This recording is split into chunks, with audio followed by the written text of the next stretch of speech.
Something extraordinary just happened on national television. Picture this. A sitting governor, the leader of an entire state, is confronted on live TV about fraud so massive it eclipses the entire Department of Corrections budget. Instead of explaining it, instead of owning it, he spirals, his answers wobble, his tone cracks, and suddenly the interview turns into something no one expected. And then almost unbelievably, he tries to blame everyone else, the media, the critics, even the people asking the questions. At one point, he even suggests that pointing out fraud is demonizing communities, dodging the basic question of accountability. Today, we're diving into exactly why Tim Walz is in the biggest political meltdown of his career, why MSNBC of all networks pressed him so hard, and why this scandal is getting national traction from state employees to federal investigators to even people inside his own political circles. By the end of this video, you'll understand why his reaction was so chaotic, why it matters to everyday Americans, and how it connects to a larger conversation about leadership, responsibility, and integrity. Let's walk through it step by step, and trust me, this story only gets stranger the deeper we go.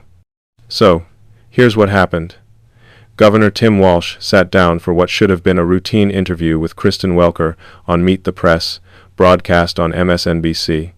The topic, fraud in Minnesota's social services system during the CO9 pandemic. Not a minor issue. We're talking about somewhere between several $100 million and well over $1 billion in taxpayer money stolen through government programs. To put that in perspective, that's more money than Minnesota spends each year running its entire prison system. Now, imagine you're watching this interview. You're a citizen who's paid taxes your whole life. You've trusted that those dollars go toward roads, schools, healthcare, safety nets for people who genuinely need help. And then you hear that people exploited the system on a scale that's almost incomprehensible. Naturally, you'd want to know who let this happen, what's being done about it, and most importantly, does the person in charge take any responsibility? That's exactly what the interviewer asked. She looked Governor Walz in the eye and said, "Do you take responsibility for failing to stop this fraud in your state?" And that's when things started to unravel. Walz's first response was telling. He said, "Certainly, I take responsibility for putting people in jail. Governors don't get to just talk theoretically. We have to solve problems." On the surface, that might sound confident, but listen closely. He's taking credit for prosecuting criminals after the fact, not for preventing the crime in the first place. It's like a security guard saying, "I take responsibility for calling the police after the bank was robbed," while completely ignoring the question of why the vault was left wide open. Then came the part that really raised eyebrows.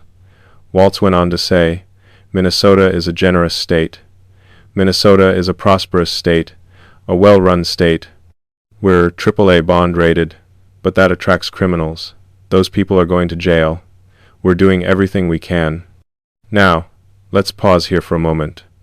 What he's essentially saying is this: Minnesota is so wonderful, so successful, that criminals are naturally drawn to it.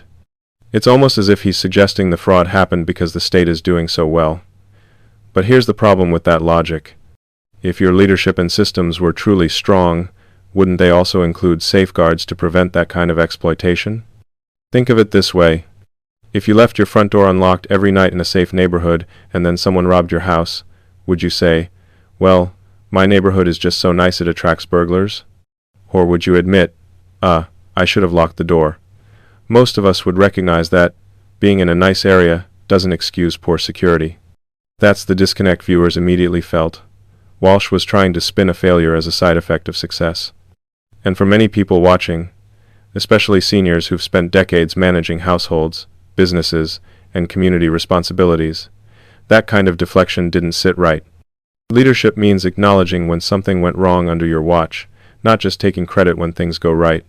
But here's where the interview took an even more uncomfortable turn.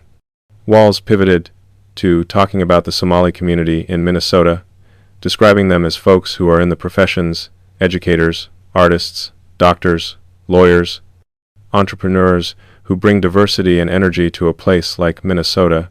Then he said, demonizing an entire community based on the actions of a few is lazy. Now, let's be very clear about something.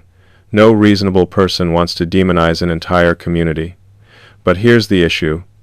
The question wasn't about demonizing anyone. The question was about